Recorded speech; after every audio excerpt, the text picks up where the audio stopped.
Samantala, nagkasa ng libreng sakay ang pamunuan ng MRT at LRT para sa mga pasahero apektado ng pagbaha sa Metro Manila bilang tugon na rin po sa kautusan ng punong ehekutibo. Samantala, umarangkada na rin ngayong araw ang Love Bus Free Ride Program ng gobyerno sa Cebu. Eden Santos, sa balitang yan.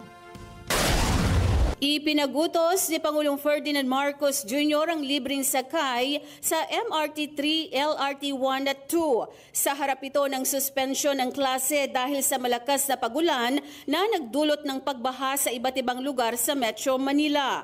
Ipinatupad ng Department of Transportation ang libreng sakay sa LRT 1 and 2 at MRT 3 simula kaninang alas 12 ng tanghali, alinsunod sa utos ni Pangulong Ferdinand Marcos Jr. para matiyak ang kaligtasan ng publiko at mabilis na makauwi ang mga ito sa kanilang mga tahanan. Ikinatuwa naman ito ng mga pasahero lalo't hirap silang makasakay agad sanhi ng mga baha. Nakalibre ka ba ng pamasahe? Nakalibre ng pamasahe. Anong masasabi mo? Okay siya, very convenient siya para sa mga nagka-travel from Bulacan hanggang dito sa Sampaloc, Manila. Ano po, helpful po siya for students po, ganon. Like, nakatipid po kami na, kasi dalawang sakay po kami, so at least nakatipid po kami ng isang sakay po. Sobrang helpful din po siya, lalo po pag sobrang limited din po ng allowance po namin. Siyempre, estudyante pa lang po, senior high, maliit pa lang po yung allowance. Malaking tulong po para sa aming mga commuters po.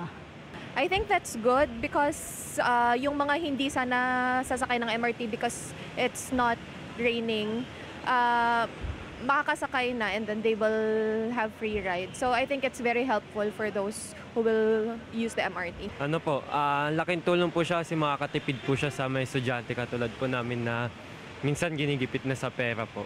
Thank you po kasi makakasave ng sa pamasahe. Malaking tulong po. Samantala, nilunsad din ngayong araw, August 22, 2025 sa Cebu, ang ikalawang ruta ng Love Bus libreng sakay program ng gobyerno. Maaari nang sumakay ang mga pasahero mula Anju World, Minglanilla, patungong SM Seaside at pabalik para sa mas magaan na pagbiyahe. Eden Santos para sa Mata ng Agila. Matatag, matapang, matapat.